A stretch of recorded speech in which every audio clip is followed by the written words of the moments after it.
Why don't we go ahead and get started? Good morning, everyone. Thank you for joining. My name's Jensen, and we are in this session today talking about getting to your career sweet spot. And I believe it looks like we have Danielle also is going to be helping moderate the session today. So welcome, Danielle, and welcome to you all. This is going to be an interactive session. So though you can't speak and I can't hear you, I'm going to ask some questions and get your responses that you can type either into the chat or in the Q&A section. And so let's kick things off with a question. I want to hear from you all. What do you think is, in an interview process, the most difficult question to answer? I'd be interested to hear some of your thoughts as you're going through an interview. What's the most difficult question to answer? Let's hear some of your responses. Put some of your responses into either the chat or into the Q&A. What makes you the best candidate for this position? Great, thank you, Paul. Yeah, that's a challenging question, and if you're unprepared for that, to be able to respond to that question, it can be difficult to answer. What other thoughts do people have? Tell me a little bit about yourself. Yeah, of course. These open-ended questions can be so challenging, because particularly if we're not prepared to be able to respond to those questions. And I would submit that one of the most difficult questions that I always find in a job interview is that last question that they ask. What questions do you have? How do you know what questions to ask? Well, what is your biggest career regret? Thank you for the exit. What is the most negative job experience you've had? Yeah, absolutely. Some of those questions that are potentially unflattering in terms of the responses are certainly very difficult. But what I want to talk about today is this getting to the career sweet spot, and in doing so, if you're thinking about and being very intentional about how to get into that best career position, it can be very helpful to answer some of these difficult questions that you get during an interview. And particularly at the end of the interview, if you feel you haven't completely grasped the value that you bring to the organization, it's a great opportunity to utilize what we're going to talk about today in terms of getting to a career sweet spot, to be able to ask some of these questions and to respond to some of these more difficult questions. And what we're going to cover today, I'm going to introduce to you something that's called the COP model. And then we'll talk a little bit. COP is competencies, passions, and organizational needs. And we'll talk a little bit also about how do you identify what are your competencies, what are your passions, what does that mean? And then how we can utilize and leverage this COP model in preparation and for interviews and in exploring job opportunities. So this is the COP model. The COP model comprises of 3 areas. There's competencies, there's organizational needs, and then there's passions. And we'll delve into each one of these a little bit and what they mean. But the thing about the COP model is, if you can get alignment between your competencies, what you bring to the job, the passions that you have, and align that with the organizational needs, what that can achieve is helping you get to that career sweet spot. And so whether you're looking for a position, or whether you're in a position but wanting to change, or even if you're in the position and feeling a little stagnant, this can be a fantastic model to evaluate if you're in that career sweet spot and if you potentially should be making some adjustments. So let's delve into a little bit more this COP model. First, there's the the organizational needs. So it's very important that you, as an employee, as a contributor, understand organizational needs. It's how you understand how you can best be providing value to the organization that you're in. And so organizational needs can be established through a corporate vision or a mission, or understanding the strategies of an organization, understanding the goals or objectives of an organization, and making sure you understand the priorities and potentially even the values of that particular organization. And so these are great things to explore and to understand when you're in an interviewing process. These can be questions that you can be asking about to make sure that you understand those organizational needs and try to see how you can align those organizational needs with your competencies and your passions.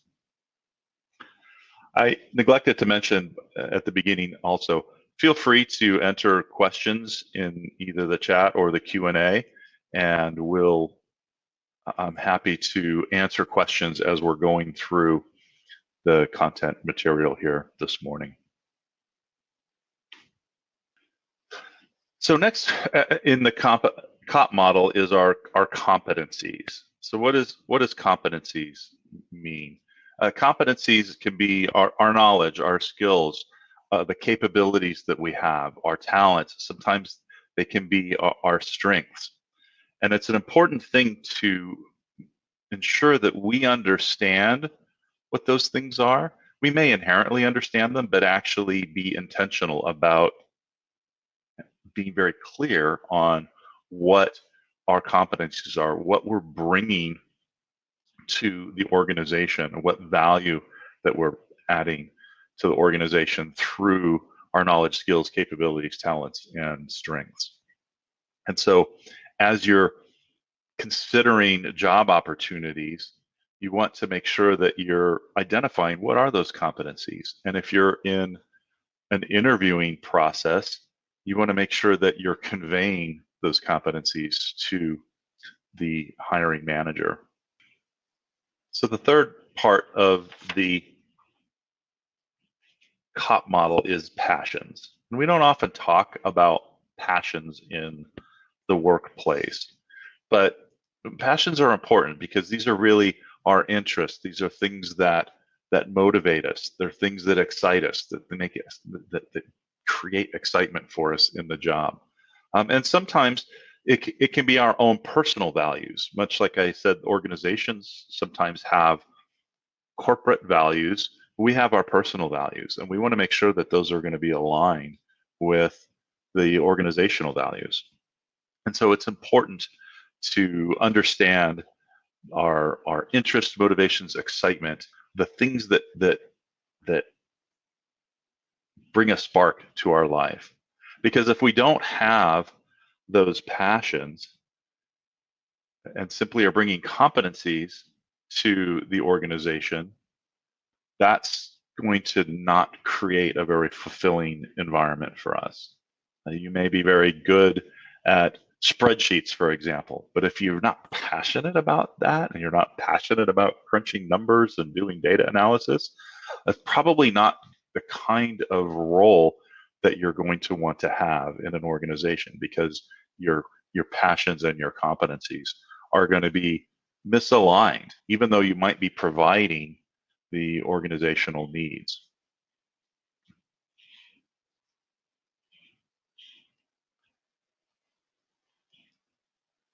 So a couple other things about passions. Sometimes we don't think too much about it, and I would say don't overthink what your passions. Apologize for that. If you're not sure what you're passionate about, I would encourage you, don't overthink it. Sometimes we can get a little bit concerned about, well, what are my passions? I don't know what my passions are, and it should come to you fairly easily. Think about what things do you spend your free time doing? What are you curious about? What do you want to learn more about? What could you just talk about for hours on end? What are things that you just inherently know a lot about because you've studied it over years. What are things that you can do every day with ease that other people may not want to do or be able to do? So now we're starting to get into areas that are strengths of yours.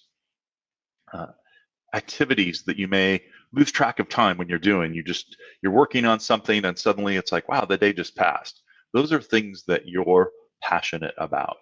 And so if you can think through some of these passions and identify those passions, that's going to be helpful for you to be able to find that career sweet spot, that alignment of your competencies and of your passions, and align that with organizational needs. I'm going to pause here and look and see if any questions. No questions coming in? Okay. So another thing that I wanted to point out about the COP model is this section that's the alignment of the competencies and the passions. And that alignment we call your distinctiveness. So as you begin to think about the skills and the knowledge and the talent that you have and everything that you bring from that perspective, aligned with the passions that you have, that creates a very unique and distinct value that you bring to an organization. And so it's something that you want to ensure that you have clear in your mind, and you're very intentional about presenting that information, that distinctiveness, to potential employers or to your manager if you're in a position. And even if you're doing well in a position, you want to make sure that you have a good sense of that distinctiveness and how you're bringing that to the organization and how you're aligning that with the organizational needs. So your distinctiveness is, another way of putting it is your elevator pitch. So if you're unfamiliar with the term elevator pitch, it's basically a term for if you were to walk into an elevator and have to very quickly, in 60 seconds or less, give a pitch to someone, give an explanation, promote something. And in this case, you're promoting yourself. That distinctiveness can be your elevator pitch if you can very succinctly define the competencies and the passions that you have and the value that you're bringing to the organization. So I encourage you to prepare that list of your competencies and your passions, and be prepared in an interviewing situation to be able to talk about your competencies and your passions and the distinctiveness, the uniqueness that you bring to the organization. Back to the question, what makes you the best candidate for this position? That's your distinctiveness. That's what the value that you personally bring that's different from the value of anybody else. And so I encourage you to be prepared with that information. Be intentional about thinking about these things to be able to present that information. Now, you may be scratching your head and going, well, I don't really know what my competencies, I'm not really sure what my passions are. I would say, point you to one other resource that I wanted to stand out. There's lots of assessments that are out in the marketplace. There's a lot of paid assessments that will tell you your personality profile in terms of your strength and your talents, as well as things that you're passionate about and things that motivate you. And I wanted to highlight one of them here because I'm a big fan of Marcus Buckingham. Marcus Buckingham came from Gallup. He worked on in earlier years in Gallup on something called the Strengths Finder. So folks are familiar with that. That's another really good resource, but it's by Clifton now, and it's a paid resource. that you can do an assessment and it'll come back with your top strengths that you can present.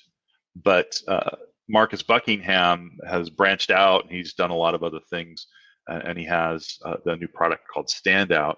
And during the pandemic situation, he's been offering free strength assessments. So if you want to go to marcusbuckingham.com and /gift of standout, and you can register to get that free personality assessment and strengths assessment. And it talks about those, it helps you to identify those passions and those strengths and those competencies and how you can apply that as your distinctiveness to your work and to your life. So I encourage you to check that out. By the way, if you just Google Standout, it'll probably send you to the ADP site, which is a paid site. So make sure you go to Marcus Buckingham's website and register for that Standout assessment.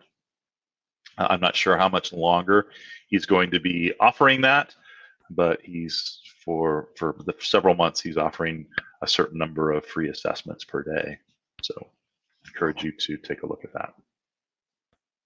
Okay, so back to some interactivity. I want to get some thoughts from you all, and I have two questions for you. What do you think are the advantages for you to ensure that you have that alignment of your competencies, of your passions, and the organizational needs to be in that career sweet spot? Let's hear some thoughts from you all. What do you think are some of the advantages of that?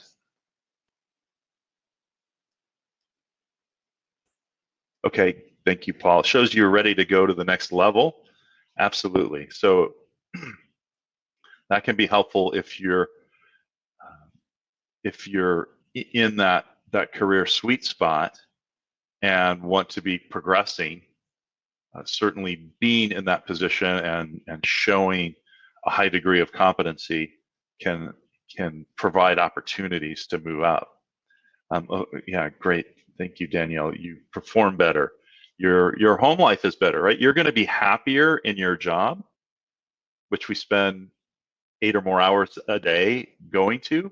So outside of work, we're going to feel more fulfilled, and we're going to have a happier home life. Our health is going to be better. Our not only our physical health, but our mental health is going to be a lot better, and we're going to have better performance because we're excited about the work that we're doing, and we're utilizing the value we bring, and we're feeling valued because the organization needs that value that we bring. Absolutely. So my next question is this: why do you think an employer would want to have employees in their career sweet spot? What's the advantage for an employer to have people in their career sweet spot? Yeah, great. They can be trusted to do the job that's expected of them. Absolutely. Yes, better performance. Right. So as a manager, my goal is to make sure my employees are performing at their top level of performance. And if they don't have the competencies that I require, or they don't have the passion that I require, they're not going to be performing at their peak. And I don't know about you, but I know I've been in situations before where there's been some misalignment. Maybe I had the competencies to meet the organizational needs, but I didn't really have the passion about it. And I got bored. I was unhappy with the role. Or I've been in situations before where I'm super passionate and excited, and there's a strong organizational need, and maybe I don't yet have the competencies or the skills to be able to do that job.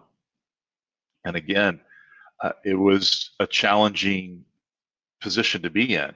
I had to either very quickly get those competencies and get that alignment, but I have been in situations where I didn't quite get that. And again, it was very difficult personally, knowing that I was over my head. I wasn't able even though I was super passionate and excited about it, I wasn't able to meet those organizational needs because I didn't have the competencies, the skills, the talent, the experience that was required. And so in those situations, guess what I did? I left. I found other jobs. And so retention is huge. There's a huge cost for an employer to be able to hire someone into a position, into a role. And so the employer not only wants you to be performing well, but if you're in that career sweet spot, there's going to be better retention. As Danielle said, the cost of hiring is expensive. And so there's an advantage not only to you to ensure that when you're positioning yourself for a particular role, that you're understanding that your competencies, your passions are aligned with the organizational needs, but it's also going to be important for that employer to ensure that as well. And so, oh, thank you. I missed the comment too. Right.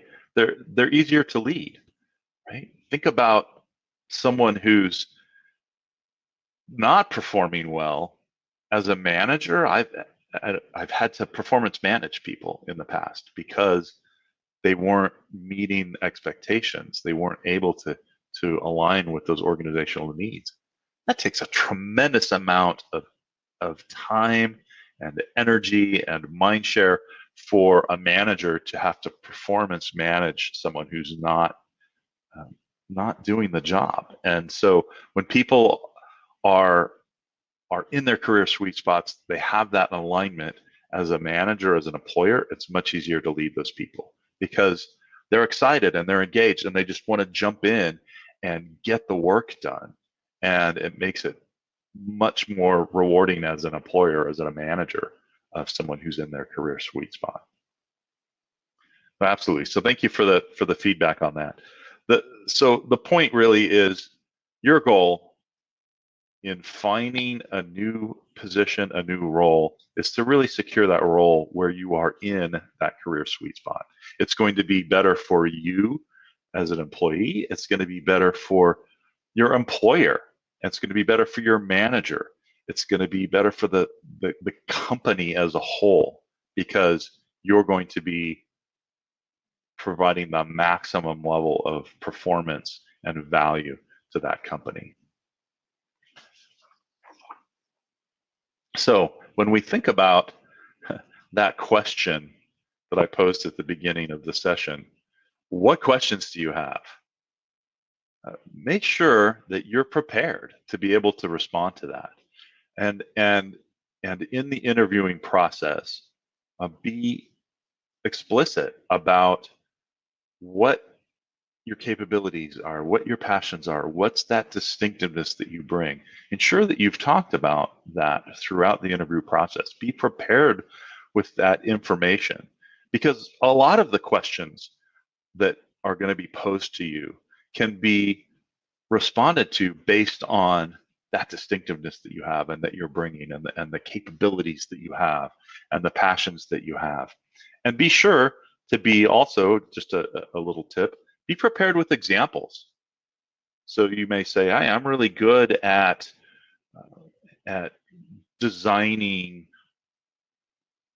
training programs.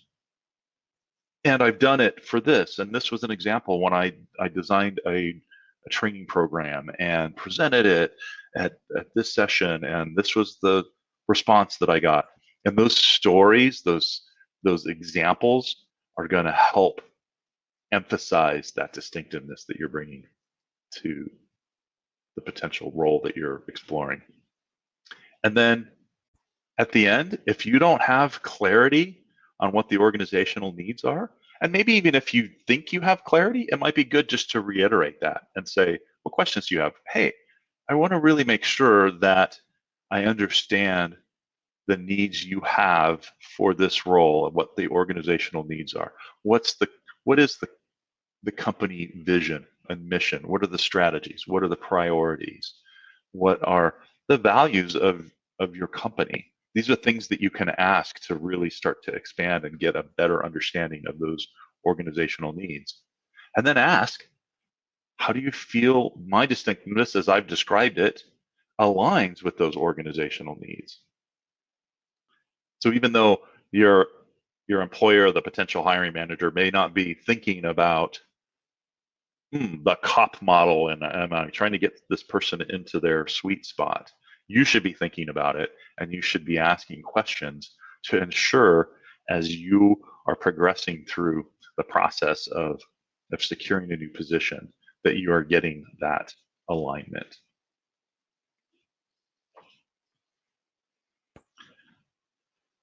So I encourage you all to get to your career sweet spot. Understand those competencies that you have, understand those passions that you have, understand the organizational needs. Encourage you to do some self-awareness, and if you try the standout assessment, I highly recommend it. But there's lots of others that are out there that are free assessments that you can just search, strengths assessment or personality assessments on Google, and there's a plethora of free ones that are out there that give you a lot of really good information and food for thought as you're thinking about those competencies, those passions, and the value that you bring to an organization. So we went through that a little quickly, but so we have a little bit of extra time for questions. So thank you all for your attention. Thank you for your participation. I'm happy to answer a few questions that you might have about getting to your sweet spot, or any other questions that you have. I've done quite a bit of career advising over my career, helping others to secure positions and to help to understand how to advance their career. So happy to answer any questions that you might have. And you can pop those either in the chat, I'm watching the chat, or you can enter your questions into the Q&A section. Okay. So Paul, thank you for the question. You've been in your company for 14 years. You were promoted to manager, the people leader role, and it's gone well, but you aspire to move up. So how long should you wait before pursuing that? That's a good question, Paul, and thank you for the question. I always, when I advise people that are looking to move up in their careers, is to be intentional about that. And one of the most powerful ways I've found is through networking and making sure that you're building a strong network and that people know the contributions that you're making in the organization, and people understand the value that you're bringing to the organization. So you can, again, be thinking about this COP model in terms of the distinctiveness and the competencies and the passions and how it aligns with the organizational needs. And if you network with people and you're able to self-promote that, a lot of these opportunities should become available. And so just being, you don't necessarily have to be aggressive about pursuing those opportunities, but you should certainly be intentional about pursuing those opportunities and be thinking about that next level almost immediately. And it doesn't necessarily mean you need to be asking people, hey, what opportunities are available? I find that often if you approach somebody and they think you want something from them, like a job, or you want to you're looking for them to give you something, they're going to be less responsive than if you approach them with more of an offer, or in some cases, approach people to say, hey, I want to find out more about what your organization does, because I want to make sure I understand the organizational needs. And people 9 times out of 10 are usually really happy to talk about themselves and what they do. But if you approach it that way, and not with, hey, I'm looking for job opportunities. That they can be more receptive and more open to sharing that information, and then you can insert into the discussion the distinctiveness that you have and the things that you're doing. And Paul, you had a follow up there. Is it better to look within your current division or other divisions of the organization? And I would say, I hate these kind of answers, but it depends. I would say it's dependent on the organization and the culture of the organization. I found often if you're in a role that you like and you're doing well, there's typically going to be room for advancement within the current organization.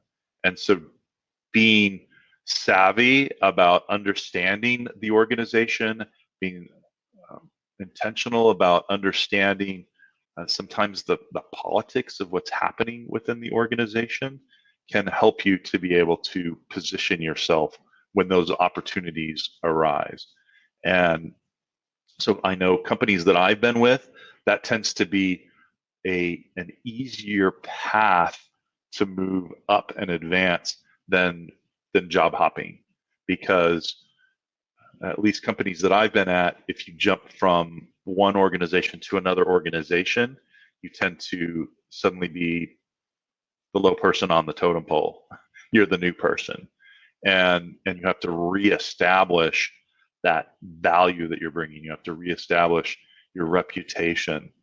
And so sometimes it can be easier and faster to, within your own organization, to find those opportunities where you can advance, as well as, I encourage you, again, making sure that you've got that alignment of the competencies, the passions, and the organizational needs. Great. Thank you, Paul. I appreciate your questions. And while folks are thinking about questions, feel free to connect with me. I put my LinkedIn. I'm pretty active on LinkedIn, and you're also feel free to email at me if you want. I do free consultations and can help folks with coaching. I can help folks individual developmental coaching. We can I also do training presentations like this, facilitating courses, facilitating decision sessions, any number of different things that I can do for you personally, or as well as for your business. Well, if there's no additional questions, I appreciate everybody's time today. I appreciate your participation. I hope you found value out of learning a little bit more about the COP model, and I hope you all get to that place where is your career best, because I can tell you from experience, it's very rewarding and really can turn your life around in terms of your level of happiness, your level of satisfaction, and your overall well-being, being in that career sweet spot. So I encourage you all to take this to heart and search for that opportunity to get yourself into your career sweet spot. So thank you all for your time today.